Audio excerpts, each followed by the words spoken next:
Press the bell icon on YouTube and don't miss another update. Prime Minister Narendra Modi's government has completed its first 50 days in its second term. Now, besides other things, one interesting aspect that has emerged in these 50 days is how powerful Home Minister Amit Shah has become, despite this being his debut in the centre as a minister, and in fact how he is now de facto number 2 to the Prime Minister. How has Amit Shah become so powerful, and what really has led us to draw this conclusion is what we are discussing in Government Matters today with me, Ruhi Tiwari. In the studio with me this Monday is Maushmi Gupta, who follows the government very minutely. The Modi government has completed 50 days in its second term, and besides other things which we will get to later, what has emerged, as I mentioned in my introduction, is how powerful Home Minister Amit Shah has become, and this is the first time he's minister at the centre. Let's run through each of these the aspects which tell us why he's the number 2, why we think that he is the de facto number 2 to Prime Minister Modi. But let's begin with the group of ministers that he heads. In fact, one change happened quite recently. So can we begin with that, Moshmi? Yeah, so Ruhi, the first group of ministers, the change where it happened was the group of ministers that was set up in Modi's first term to look into the privatization of Air India, Right. the disinvestment of Air India. So, in the second term, recently Amit Shah, Home Minister Amit Shah was made the head of this group of ministers. And another interesting thing is that Road Transport and Highways Minister Nitin Gadkari has been dropped from that group of ministers. Right. And this Amit Shah, Home Minister Amit Shah heading it is, of course, there are senior colleagues as well. Yeah, there are This includes Mr. Gadkari. Gadkari, yes. And also the fact that Mr. Shah is a first time minister in the government. Not only this, Amit Shah also heads the group of ministers which was set up to consider the revival of BSNL and MTNL. Right. So that is quite significant. Home Minister heading two group of ministers, and it's just been 50 days. So this is not all. I mean, this is just a starting, and there have been instances from day one only from the government, from the government, that how in the scheme of things, Mr. Shah is going to be the second most powerful person, right, after Prime Minister Narendra Modi. Right. In fact, Moshmi, when you're mentioning that from the very beginning there have been instances and indications about this, and in June when the cabinet committees were set up, Mr. Amit Shah was given a very, very pivotal role, has been given a very pivotal role. Can we talk a little about that? Yeah, so that happened in June when the government reconstituted the cabinet committees. Again, cabinet committees are very important and take all crucial decisions related to parliamentary affairs, related to investment, related to economic affairs, security. And final decisions in some ways. They are the final decision making authorities.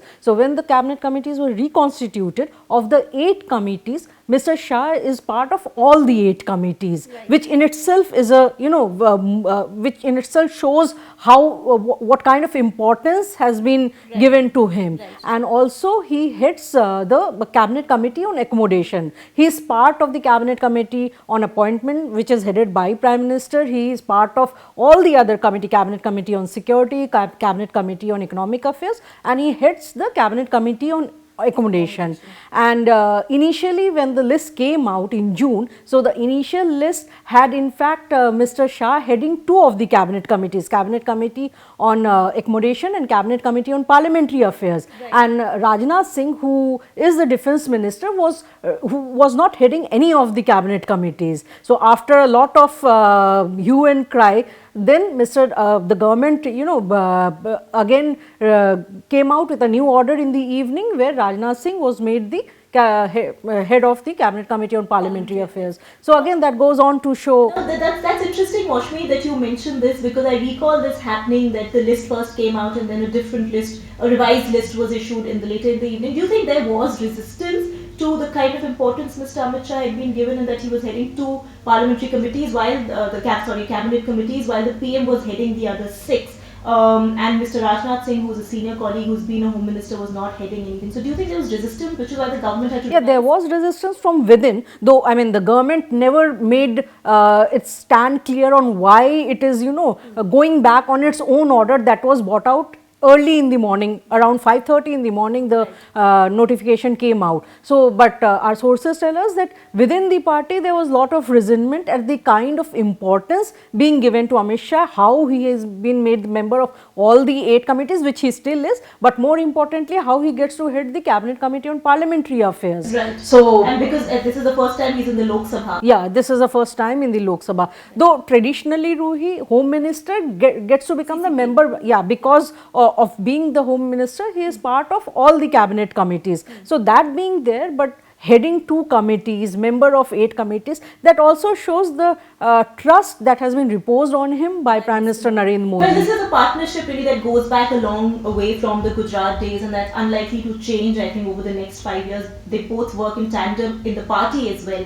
But mostly coming back to Mr. Amit Shah, another significant aspect of the 50 days has been his visit to Kashmir to review the security situation there, and which also shows how important he is, as Home Minister in terms of the Kashmir issue and how that is going to be a crucial aspect for him. So can we talk a little bit about the visit? So, Mr. Shah visited Kashmir in the last week of June, little over a month after the government came to power, and he went there, he reviewed the security situation, he met all the stakeholders in the security establishment. Also, this is a very strong message that he is sending, that the government is very serious about solving the Kashmir issue, and the stand that has been taken by the government, that in the BJP in its party manifesto said that it will do away with Article 370 and Section 35A. Right.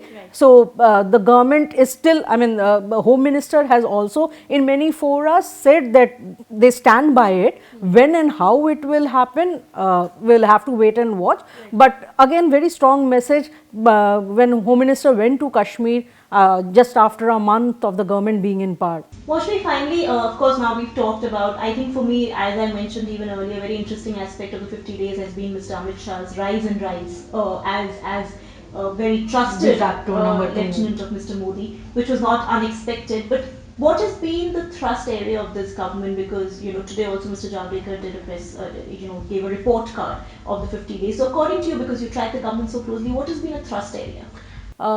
Very clearly, the thrust in this second term is again, social welfare. That is the important part.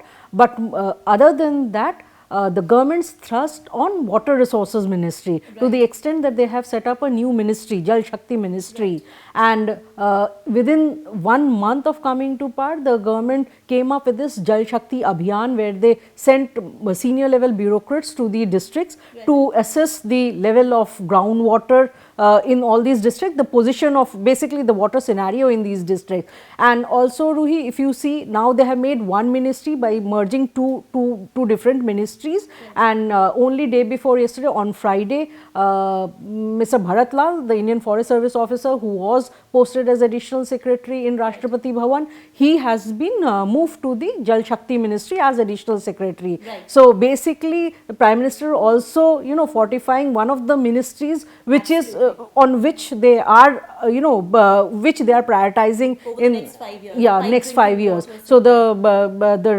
drinking water and sanitation ministry is now headed by Parmeshwaran Iyer, another former IAS officer who was specially brought in by right, Mr. Modi when he came to power in 2014, and now sending another of his key person there to handle it, shows right, the importance that the government is giving to. Right. So Maushami, that's a very interesting point, and I promise to bring you back onto this show sometime later this week to talk about how the government, as you mentioned, is fortifying this ministry, and how this is really how Mr. Modi is sending some of his most trusted aides to handle this ministry. But for now, what we've seen, how Mr. Amit Shah, the Home Minister of the country, has emerged as the most powerful minister in the second Narendra Modi government, and in fact is just next to the Prime Minister himself, leaving behind some of his more senior colleagues, including Mr. Rajnath Singh and Mr. Nitin Gadkari.